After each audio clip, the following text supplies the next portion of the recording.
It's so wild because people from the outside looking in, when all of the racial tension was happening in America, continues to happen in America, people were like, yo, why are all the Christian rappers tripping? What they weren't realizing is that we're a community and we're a family and we're all experiencing the same collective trauma together. Sometimes it's not even a sense of, I told him I was gonna do this and I told him I was gonna, it's like we're just moving out of what we feel called to do. And I think it gave me more courage to be very bold and to go against the grain because I wasn't the only one. I was taking a lot of the public beating and losing money and all of those particular things. But I knew at home my friends were grieved, were traumatized, were contemplating quitting their jobs, were struggling with their churches. And it was a world that was happening all around me. My music was just cathartic for everyone. It wasn't like this is just something Lecrae is dealing with. It was like, no, this is what the community is dealing with. This is Where You From, a podcast for those who believe it's important to stop and listen before we speak. Join us as we ask another Christian thought leader where you're from and discover how their life experiences and expertise, even if we may disagree with something they say, offer us an important perspective that's worth thinking about.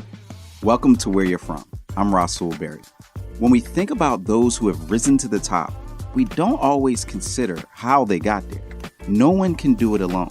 We often don't realize that the ladder of success is built and supported by a community who helps us climb greater heights than we could ever reach alone. Today, I'm excited to welcome for the second time Grammy Award-winning artist, author, and entrepreneur Lecrae Devaughn Moore.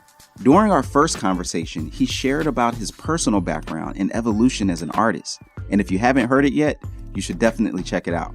In this episode, Lecrae shares never heard before details about the formation of the 116 movement and how his road to success was paved with the help of a community of people that encouraged him, joined him, and supported him no matter what. Let's see where Lecrae is now and how he got here on this episode of Where You're From. I'm in Atlanta, Georgia, and I'm loving it. Yes. You know, it's home. It's like, I don't know, I've lived in a lot of places. This is the place that feels the most like home I've ever been.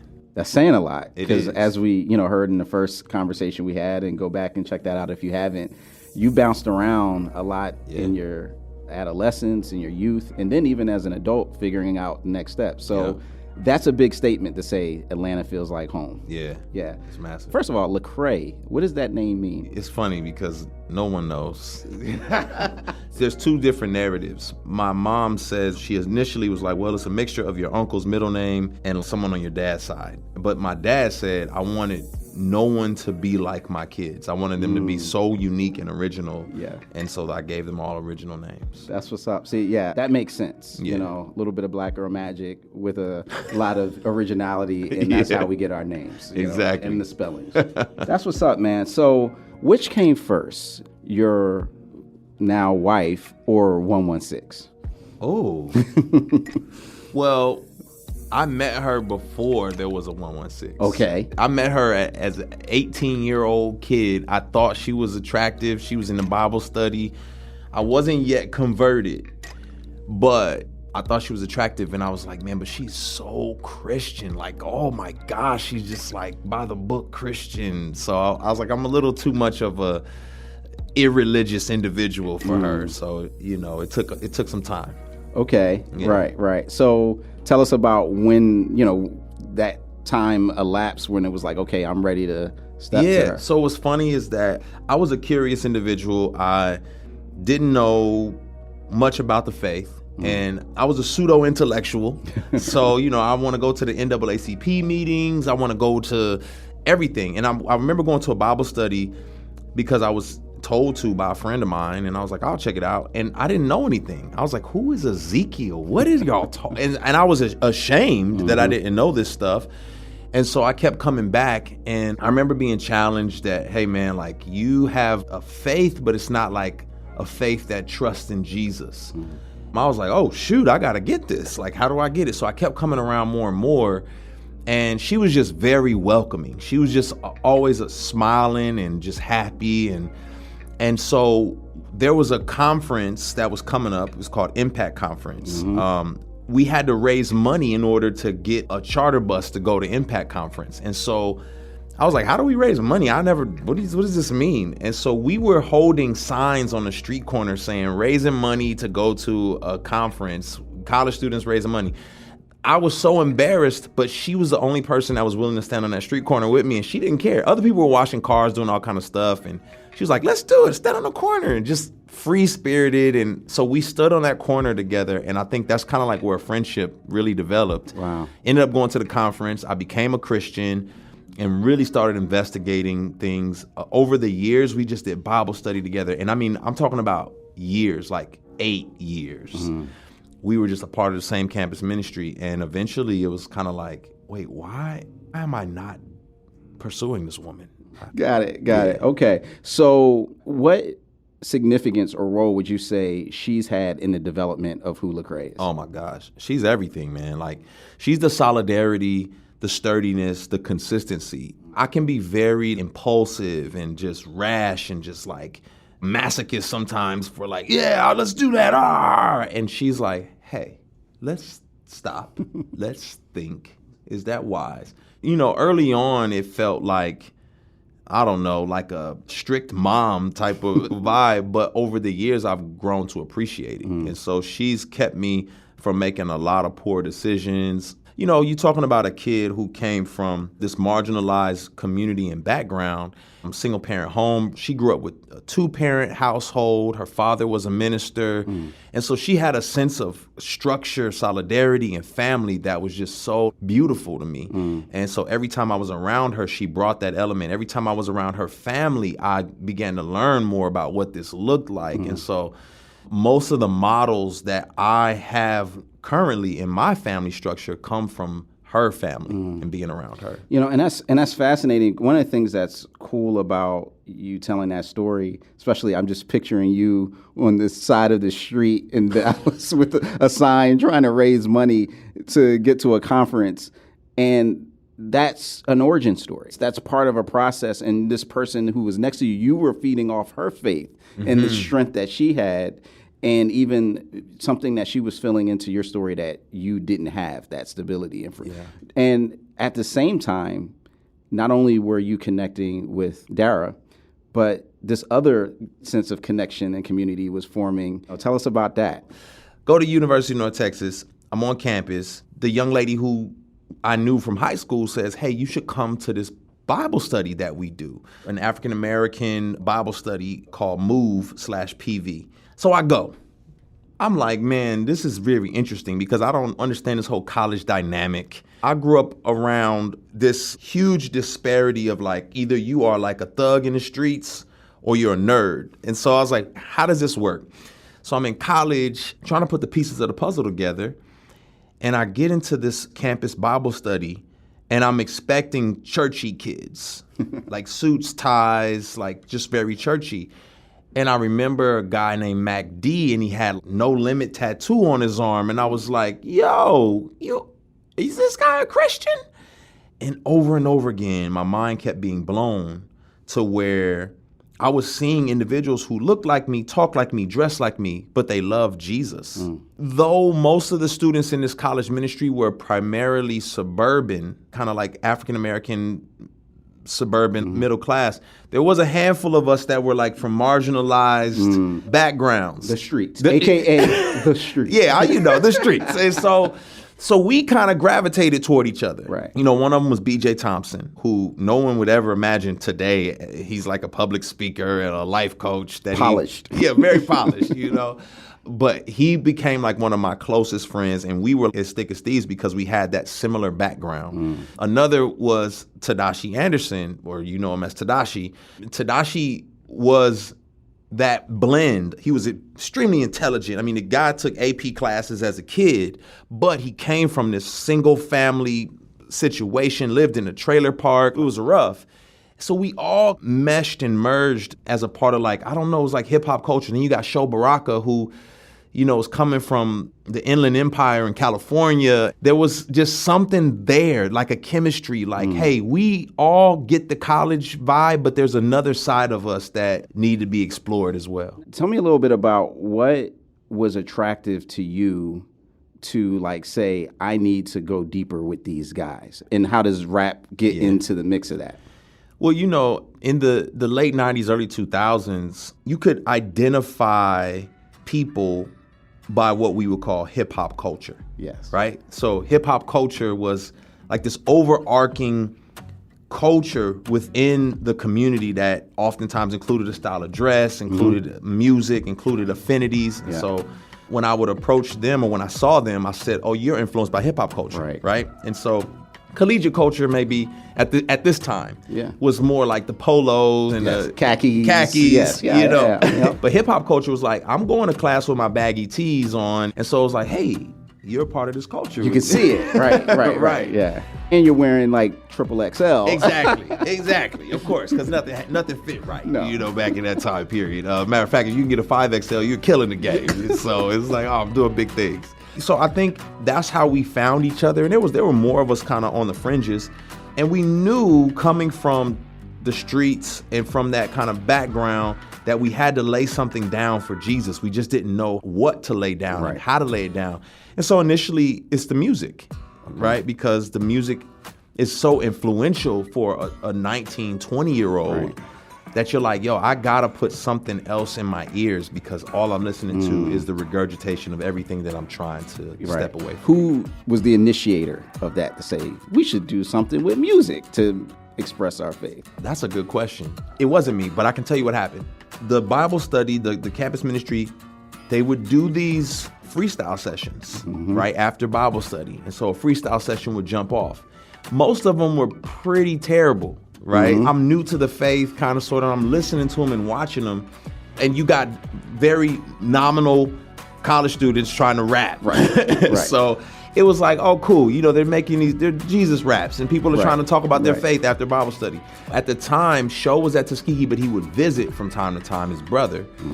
I remember Sho being phenomenal at rapping, like especially freestyling. It was like, wow, he's really good. And then I remember everyone loved Tadashi because Tadashi could rap so fast. He was just like, I spit it, and freestyle. Right. Like coming off the top of his head, just making up stuff, but fast. And so I was like, wow.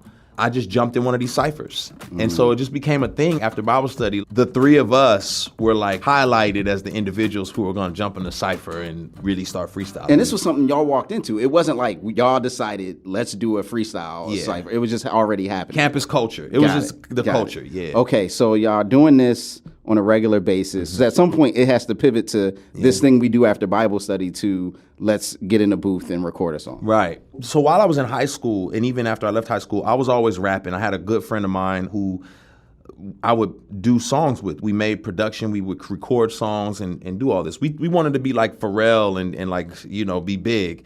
He got incarcerated and I became a Christian. And that created a gap between us. And while he was incarcerated, his grandparents let me use all his equipment.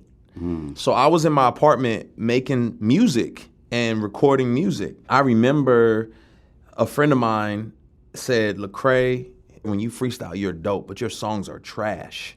And I was like, well, okay, I gotta step it up. And so I remember really trying to step it up. And I went and recorded this song because at the time, the only place I really had to showcase my original songs was at this juvenile detention center that BJ and I volunteered at on the weekends. But my friends are saying, make something better. So I went and I created this song called Crossover. Right. And everyone loved it. Okay, so tell us about Crossover and what that meant. So Dhati had done this men's Bible study called Young Guns, led by the pastor in Denton. This pastor would take 50 guys every year and take them through the Bible. So I got accepted into this program. I think I was like one of two black people in the program. And I sat next to this guy, and he said, man, you got to meet my guy, Ben Washer. I was like, oh, okay, Benoit.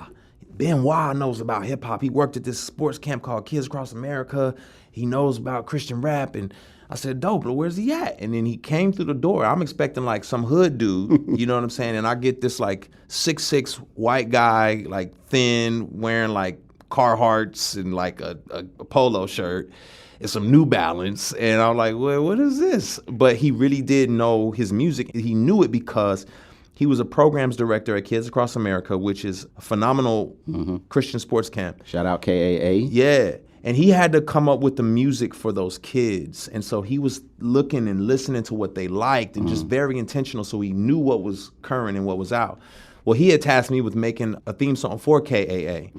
And the theme was crossover. And so I was like, well, this one has to be good. You know, so there was a little more pressure than just making songs in my room. It's funny, when you make songs in your bedroom and you think they're dope, when you perform them, usually like the bass is so heavy that everyone just rocks with it. So I thought all of them were good in a sense, but people kept saying something about this song to me. And I'll never forget Will Reed.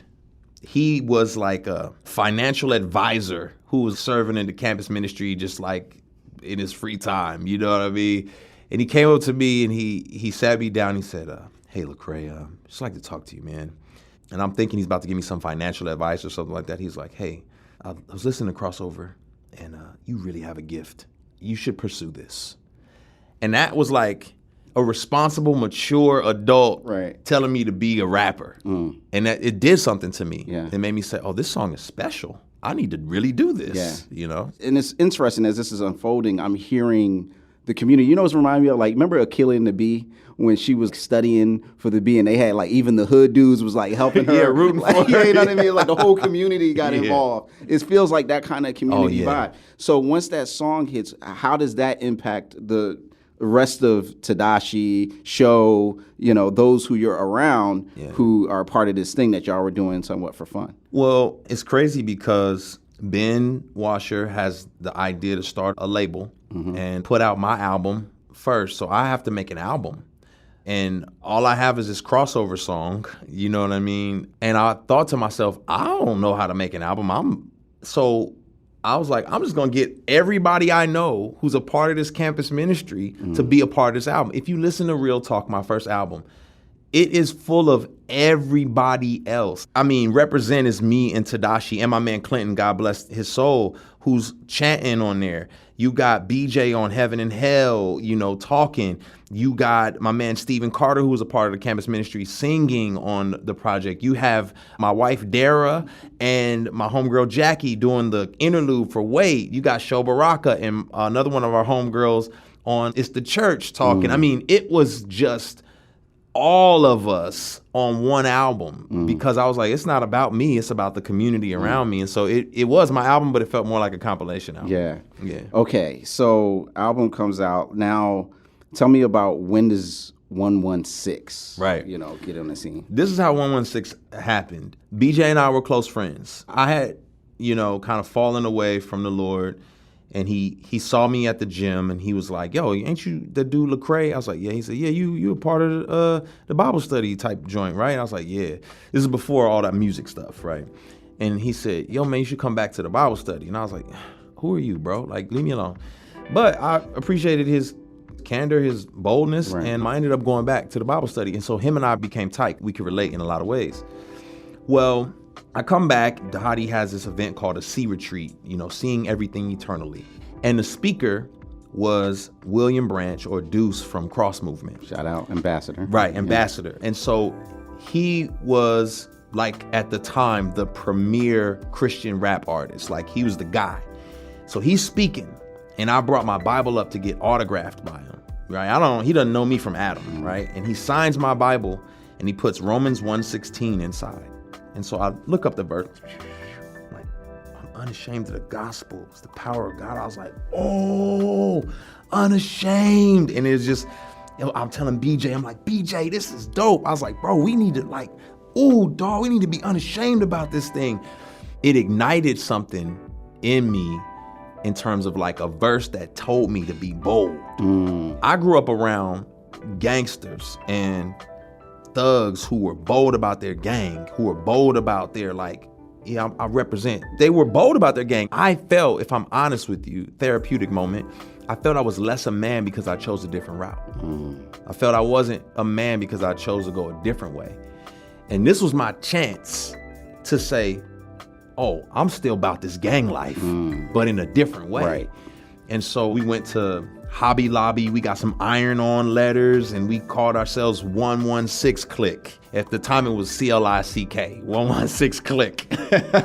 We didn't know how to spell click, like a group of people.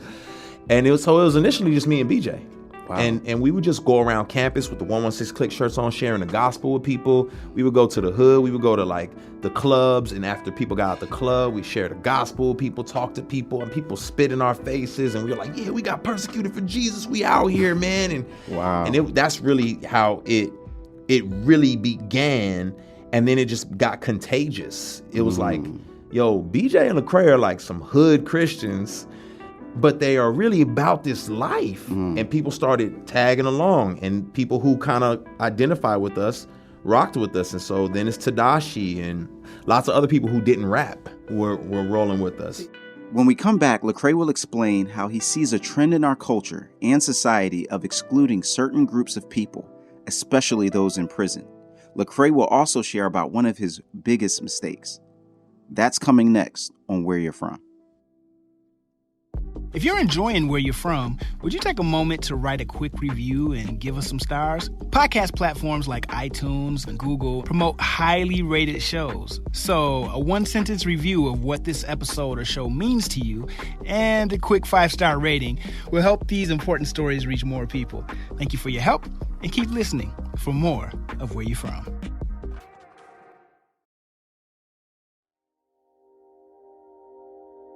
This episode is brought to you by Church Law and Tax. Church Law and Tax understands the realities of church work, helping thousands of churches stay informed and get equipped with comprehensive resources on legal, tax, financial, and risk management matters. Do you have a question on housing allowance? Need information on selecting church insurance? Looking for insights on what is or isn't unrelated business income? Or how about some guidance on how to properly receive charitable contributions? ChurchLawAndTax.com equips you for success with access to the most respected and knowledgeable attorneys, accountants, financial advisors, and risk managers guiding churches today. Get the practical information and timely coverage you need to keep your church up to date and lead your ministry with confidence. Join ChurchLawAndTax.com today.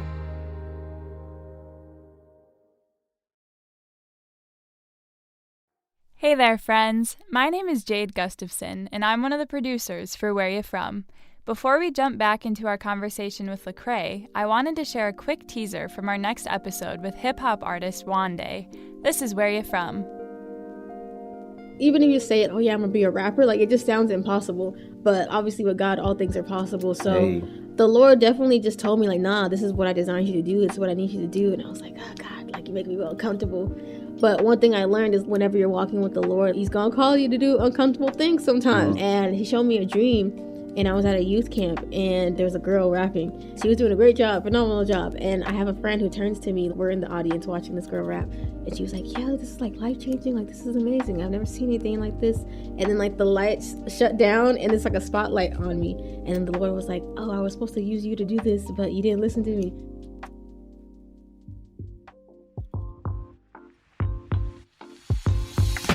Welcome back to Where You're From. I'm Rasool Berry.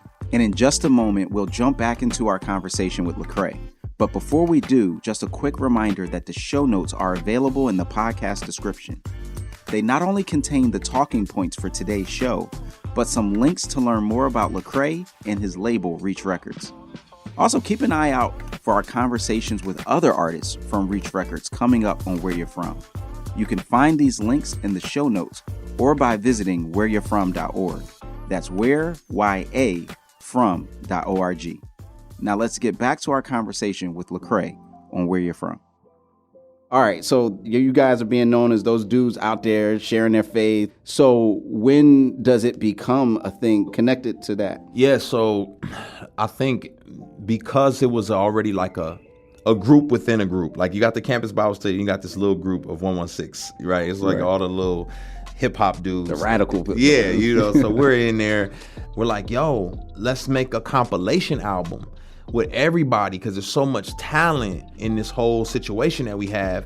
And so let's make a compilation album. And so, Show was always on the fence. Show's like the contrarian. He's like, I'm on 6 Click. I don't know. I'm Show Baraka. I'm a me Show Baraka. I'm Show. I don't, but he loved the idea. And he loved the passion. And so he entertained us. And he was like, yeah, I'll do this dance with y'all. I love y'all, brothers. You know what I mean? And so he contributed, but he represented with us, and he appreciated what we were doing. And then eventually he's like, nah, you know what? I'm a part of this. This is my tribe as well. It was just trying to highlight everyone's gifts. Yeah. I'm a huge catalyzer. So I thrive when I see other people taking their gifts and going crazy. So I couldn't wait to put everybody on a compilation album. And I was like, yes. Okay, so I love that, you kind of describe Show as a contrarian, which anybody who knows Show knows that that's true. Like, fill out the rest of the roster in terms of the personalities and the characters. Okay, you have Show, who is the contrarian, who's kind of like, hey, I got my own kind of perspective, and what if we tried this? Right. If everyone, but what about this? Yeah, if everyone likes it, something might be wrong with it. You know what I mean? That's Show. You have Tadashi. Tadashi is the processor. So he's bold and powerful, but he's also gentle in processing. So very well informed. And you have to always remember with Tadashi, yes, he grew up in the trailer park and played football, but he's also an AP student. So there's that dual side to him that you get. Then you got Trip Lee, who was the kid at the time. He was a 16-year-old kid. Yeah. I call him the sponge because he has this unique gift of being able to take information, digest it, and make it his own. Like that. I remember spending months going through this systematic theology series. And then I finished it, and I was like, yo, Trip, you should check this out, man. I'm trying to disciple him, and yo, you should check this out. And then 3 days later, he's like, yo, you got anything else? I was like, you finished it? He's like, yeah, I already finished that. I was like, tell me what you learned. He could spit it all. Wow. And so he was like the sponge, and we just knew he was special, Yeah. And so as 16, far as the artist, that's amazing. All 16, 17 years old. Yeah. And BJ's piece, too, because, he was clearly a part. Yeah, it's funny, because BJ is always in hip-hop terms, if you're familiar with hip-hop, BJ is the Flavor Flav, the hype man. He's all the personality. He's like, I have a voice that needs to be heard. And at the time, it was only through rap. But now, as we've matured, he's realized I don't have to just rap for my voice to be heard. Wow. So now, also on the compilation, there's Thistle, Jason. Oh, yeah. Can't forget Thistle and Jason. So the crazy part about that was, they were kind of elite. Philly rap was elite in Christian rap, So it's like... Shout out Philadelphia. Yeah, they were the elitists. You know what I'm saying? We were just these podunk Southern boys, and they were like, yeah, they cool and everything, but you know what I'm saying? They theology, it's like they just look down their nose at us, Which was the whole East Coast vibe toward the South in general at that point. Yes, I for must sure, confess. for sure. Yeah. So, but we were still like puppies, we loved them. We what? Oh, do they like us? Do they like us? Does he like me? And they had signed Flame, and so it was like finally somebody that we can connect with. And Flame was just like, hey, I'm down with everybody. So we connected with Flame. And Flame was like a brother. And then through Flame, I found out about Thizzle and Jason because they were all from St. Louis and they were his friends. And so I remember pulling up to St. Louis for a show. Unbeknownst to me, Thizzle had actually booked me for some kind of program. And so that's when I really got to meet them all. And I was like, oh, they're like us, like do-rags and baggy jeans and hood stories. These are our type of people. But they love Jesus. Right. And we were really getting seminary level theology poured into us, and they weren't. So we saw it as our responsibility to whatever we got to eat, they got to eat. So we would drive, we take a caravan of 10 people from Denton, do mission trips in St. Louis, take all the ladies and the fellas down there and bond with them and just be in the hood. Some of the suburban kids from our village, she was like, is that crack? Oh my gosh. So all that to say, Jason and Thizzle became extended family. Yeah. And it was we're all part of this big family. Jason is very aggressive, passionate, in your face, dog, if you don't trust Jesus, you dog, it's a wrap for you, And Thizzle was the hustler, it's the tales that he would tell. Oh, man. And paint the picture for you. That brother can paint a picture. All right, so you put out this project, which I just remember being one of those Philly hip-hop elitists being like, man, these guys are actually bringing heat. Yeah. What was the response and the reaction? And when did you know 116 was not just this little thing that was a subset of a subset on campus, but something that had identity and resonance with people? I've always been a catalyzer. I've always been like, hey, how can we make it bigger, better? How can we inject something into the culture? And I knew, yes, the East Coast was on top, but I lived in the South. And every time I turn on the radio, it's Lil Jon and everything else. And all my friends at the club, I knew what they were listening to. So I was like, no one's making music for them from God's vantage point, you know? So I knew it was a matter of time. I just didn't know it would be us. I knew this music needed to be made. And so initially, I was just doing it for folks on campus. And then it was like, I guess I'm doing it for folks in Dallas. I guess I'm doing it for folks in Texas. I guess I'm doing this for folks in the South and the Midwest. I guess I'm doing this for the USA. And it just kept expanding. There was not like a moment for us because it kept happening. We were always shocked and we loved it. Someone was like, hey, will y'all come to Indianapolis for a show? And we were like, yeah. They was like, all we got is $100. I was like, BJ, they got $100 for us up there. Maybe we could sell some CDs. Me and BJ jumped in a car and drove to Indianapolis from Texas. And wow, $100. You can't even get there. That's not even gas money. Man, that's amazing. So one of the things that I think what I'm hearing from you is that oftentimes people think of the story of Lecrae, but as you tell it in this context, it's really the story of a community. For sure. Not just, and that's how you saw it. And like you said, you got as much enjoyment from catalyzing the thing or mobilizing as you did from seeing you get particular success. Yes. So let me ask you this then. So we're going to fast forward. Yeah. Because, you have a line in Restored. You're talking like from the devil's perspective. He's trying to discourage you. Said you had fake faith. Starting to race bait. Now I can't even take dates. Right? So I'm curious about what that line meant and the response and the reaction toward you meant for the entire group. Oh, man. And the 116, because essentially the very identity of what you were known for, being unashamed, was actually being challenged and questioned. Yeah, telling me about that part of the story that people don't often think about. It's so wild because people from the outside looking in, when all of the racial tension was happening in America, continues to happen in America, people were like, yo, why are all the Christian rappers tripping? You know what I mean? Like in their mind, they're thinking that there's some kind of Christian rap convention and we're sitting down and we're like, hey, let's all agree on these. First order of business. Exactly. Trayvon. Exactly. Right. What they weren't realizing is that we're a community. And we're a family, and we're all experiencing the same collective trauma together. Sometimes it's not even a sense of, I told him I was going to do this, and I told him I was going to. It's like we're just moving out of what we feel called to do. And I think it gave me more courage to be very bold and to go against the grain because I wasn't the only one. I was taking a lot of the public beating and losing money and all of those particular things. But I knew at home my friends were grieved, were traumatized, were contemplating quitting their jobs, were struggling with their churches. And it was a world that was happening all around me. My music was just cathartic for everyone. It wasn't like this is just something Lecrae is dealing with. It was like, no, this is what the community is dealing with. There were constant gatherings at each other's houses and constant wrestles and constant grieving and crying and mourning and struggles, and it wasn't me in a silo. Now, I will say this, we didn't all agree, right? We all agreed there was a problem.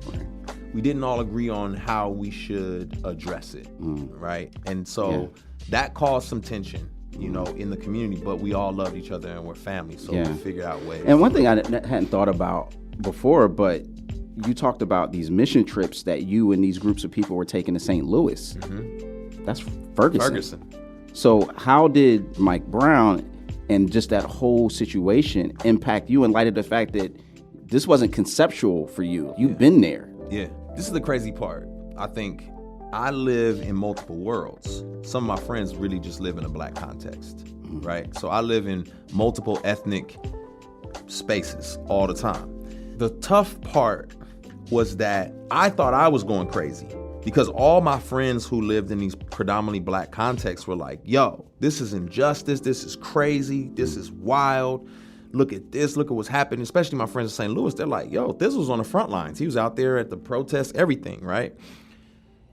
And yet, when I got around predominantly white contexts, it was crickets. It was silence. And so I'm like, maybe I'm tripping. Maybe it's not that deep. Maybe it's nothing, because it was silence. And I was like, yo, am I tripping? And then when I bring something up, it's like, don't break the law, you know? And so I was like, maybe I am going crazy. And it really was a tough time for me. And so for me to speak out was to really go against the grain. I knew it was going to cause a rift over here, and I knew it was going to be a struggle. But it was like, I'm seeing this, and I can't deny what I'm feeling, and I can't deny when I'm in my context, these realities that are happening. And so that was a tough time, but we worked through it together. Yeah. In terms of even the challenges, because that was just the one part, the political dynamic, but then there's also the music approach, philosophy of ministry, which specifically relates to this unashamed thing, right? How did that impact the communal identity? Gravity comes out, church clothes, all of a sudden, oh, they used to be unashamed, but now they seem to be ashamed. Y'all got tats, 116. It's like on your skin. Right. How did that impact y'all as a collective to all of a sudden have a backlash where people are challenging the very identity that you had developed? We thought it was going to die. We really were like, yo, this thing's got to just die, this whole 116 thing, because it's too closely related for us to a political agenda. You know? And so sometimes terms are not helpful, right? Like evangelical began to be more of a term that caused dissension and contention than it was helpful for identification, right? And so it's like, I don't know if it holds the same weight as it did 20 years ago. Now it feels like it's more of a political term than a Christian term. Right. And so for us, it was feeling like a culture war type dynamic approach. Yes. Yeah. And so we were like, man, is 116 more of a political agenda, a theological camp, than it is about being unashamed of the gospel of Jesus? And that's what it was feeling like. Okay. And so no one wanted to represent it anymore.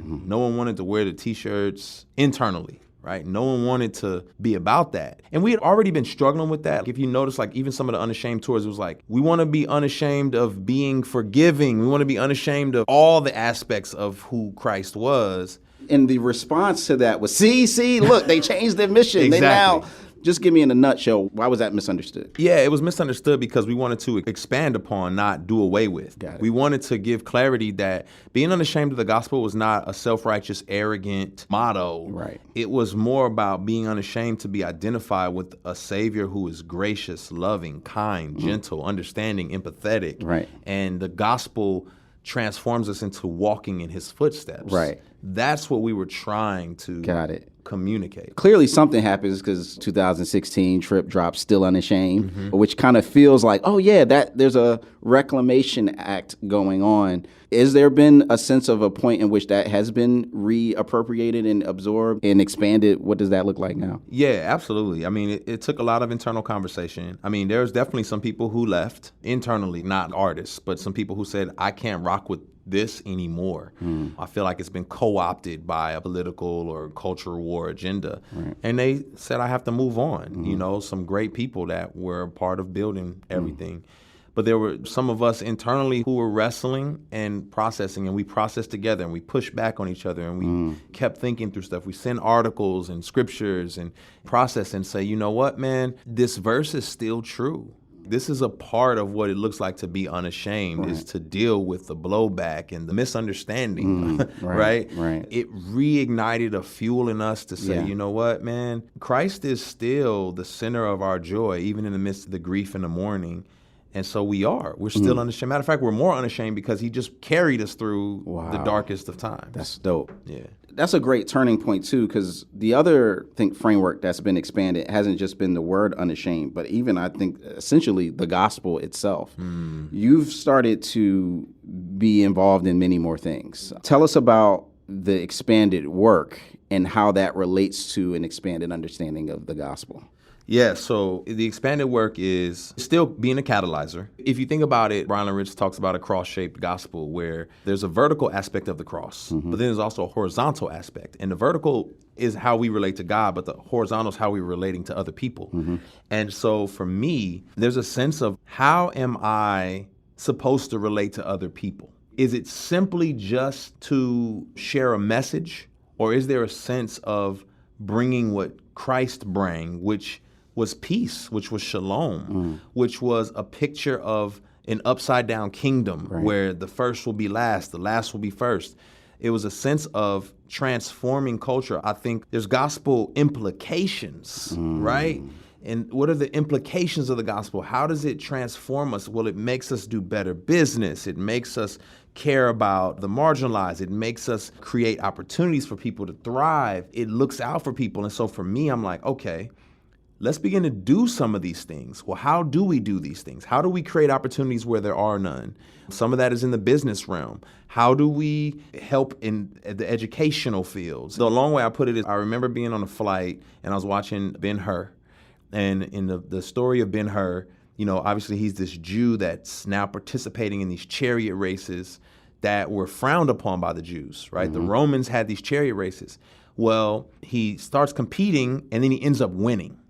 And the Jews who were frowning upon him were kind of like, well, shoot, I mean, you know, a Jewish guy won. And they go to the Roman emperor and they say, man, I'm so sorry, man, the Jews have won a chariot race. And the emperor says, I don't care. As long as they're playing our game, that's all I care about. Wow. And so the empire is only concerned with us playing the game. The kingdom is really what we should be after, is kingdom over empire. Empire will crush you in order to win. Kingdom says, how do we all thrive and paint a picture of thy kingdom come, thy will be done. I was going to ask you, what's been theological or biblical framework that helps you see the value of a kingdom framework of the gospel as opposed to, I guess, an individual or empire one? Yeah, I mean, you can look at everything that God was doing in the Exodus. They were under a sense of empire in Egypt. Yes. Consistently. Yes. And that's all they knew. And that's how they function. And so he rescues them and then gives them commands. He doesn't give commands first and then rescues. It paints a picture that, hey, we're not here trying to earn our way to God. It's like God's going to rescue us, and then he'll instruct us on how this thing should work. And those instructions are about community, are about not coveting what each other has. How do I celebrate this person for what they have instead of coveting the things that they have? How can I create opportunity in space? It's just a sense of working together for something bigger and more eternal, for a promised land that's to come. That's an interesting way to put it. So essentially, by looking at Egypt, which was the largest empire, and that's related. You get to be that large by exploiting humans, trafficking in them, and making them do what it takes to build your wealth. And so you're saying God rescued them from that situation and then gives them a set of principles and laws that undermines the very situation, which is why he said, remember you were slaves in Egypt, so now be kind to the foreigner. Remember you were slaves in Egypt, so give everybody rest. Remember you were slaves in Egypt, so allow the poor to glean from your fields. So all of that comes out of this sense of, I'm going to go from empire to kingdom. Yes, absolutely. Wow. Absolutely. And so we're always looking back at that. Christ is constantly painting a picture back at that reality. And that's why he could challenge the Pharisees in a way, because they knew those stories. They knew the Torah. So it was like, shoot, I can't argue with him on this, you know? And so he's constantly painting that picture of who's your neighbor, of taking care of the poor, even like him extending himself to folks that they would say, what are you doing dealing with these people? So let's take that into what you're doing now, right? Because you've made some news recently with the original hip hop track contest. Tell us about that and how that relates to this idea of kingdom. Yeah, so essentially, I've always been enamored with marginalized communities and just like, yo, like I come from this. Who's going to care about these people, you know? And the incarcerated population is one of the most marginalized because no one cares about them, right? They've already made their mistakes. Pay your debt to society. People are not realizing that there's individuals who are incarcerated who are waiting trial. They haven't even been convicted yet, and they're still being mistreated. There are individuals who are incarcerated that did not commit the crime. You're writing them off and lumping them in with people who may have done some terrible things. But what the gospel should compel us to do is forgive even those who've done these terrible things. And so we've always tried to do things, visit the prisons. Restoration was released in prison before it came out for the world, you know? And so when we did that, then we said, hey, what else can we do? So we worked to create a program where we'll let their voices be heard because they're so talented in there. And so it's like, hey, let's create a contest where they can create submissions and we'll put their song out. And all the proceeds go back toward organizations that serve the prison population, like Prison Fellowship. Man.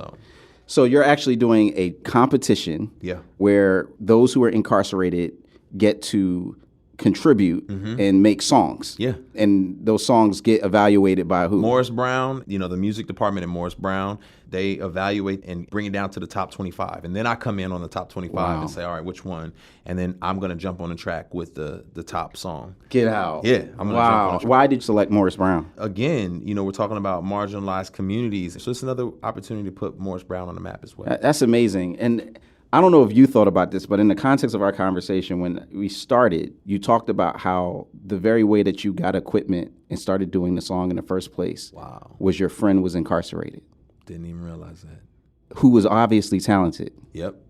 And now this thing comes full circle where you're giving opportunity for people who are incarcerated. Yeah, that's crazy. Your career starts by you realizing you're good because of you visiting juvenile detention centers. Right. Now you're giving them an opportunity. You want to know what's really wild? This is really crazy. This is how you know some supernatural stuff going on. I don't even know. My first mixtape where I first heard rap ever in my life was at a halfway house. My mom worked at a halfway house. And one of the people who was transitioning out of prison slid me a tape and said, yo, little man, check this out. And it was the first time I heard hip hop for real. Wow. And I listened to all those songs. It was like LL, Beastie Boys, Run DMC. Yeah. And I was like, what is this? Wow. So that's what put you on. And when you think about all the talent and the ability that people have forgotten about, but that's there, that's right. Incredible, man. And we can't have this conversation without asking, well, what's next for the 116 Click? What's next for Unashamed? Yeah. Well, obviously, we're working on a feature documentary that's highlighting everything that we have done, that we are doing. And so I'm really excited about that. Some phenomenal people involved in that. I created, with some of my good friends, a production company called 3 Strand. So 3 Strand is helping produce this project as well. So that's exciting. Yeah. And then, you know, I'm always working on music. Why the name 3 Strand? 3 Strand. A 3-strand cord is not easily broken. Straight out of Ecclesiastes. In this context, who are the 3 strands? Me, my buddy Adam Thomason, and Ben Washer. Wow. So it goes back to the community again. Back to the community. Just one last thing, because in the context of 20 years of being involved in this space, everybody makes mistakes. You look back, missteps. You kind of allude to that in some of the music. Oh, yeah. What's something that, as you look about the either inception or some of the shifts of 116 or Unashamed, that if you look back, you would, man, I wish I had a do-over on that? I think there was a season around Anomaly where I really began to rise. I did allow a sense of individualism to take over. Yeah. And I think the voices that were around me consistently, I did not bring them in as close as I should have during that season of time. And it's because I thought I was breathing new air. I was like, well, you guys don't understand what it's like, you know, hanging out with Beyonce, guys. It's just rough out here. You know, it's a different kind of ministry, you know. So I think the pride of life, man, in that season of my life, it's funny because people look at like all things work together is like, oh, you're falling, you're going left. And it's really like, no, I was left when I was self-serving. It self-served me to just say Jesus' name a million times, even though internally I was struggling.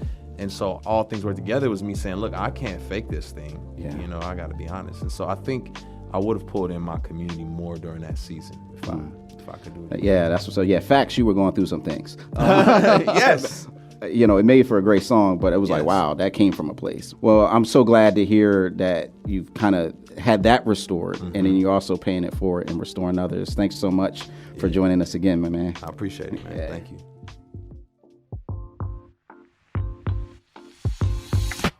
Lecrae has a lot to say about community and creating connections with those who have been rejected or forgotten.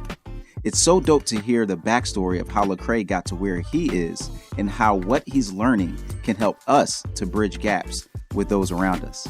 I'm excited to see what's coming next from Lecrae and 116. This is Where You're From. I'm Rasool Berry, and remember, it's not just about where you're at, it's also about where you're from. This show was produced by Mary Jo Clark, Daniel Ryan Day, Ryan Clevenger, and Jade Gustafson, and was engineered by Gabrielle Boward and Kevin Burgess. Also want to give a quick shout out to Barry and Brian for their help in supporting and promoting Where You're From. Thanks, y'all. Where You're From is part of the Voices collection from Our Daily Bread Ministries.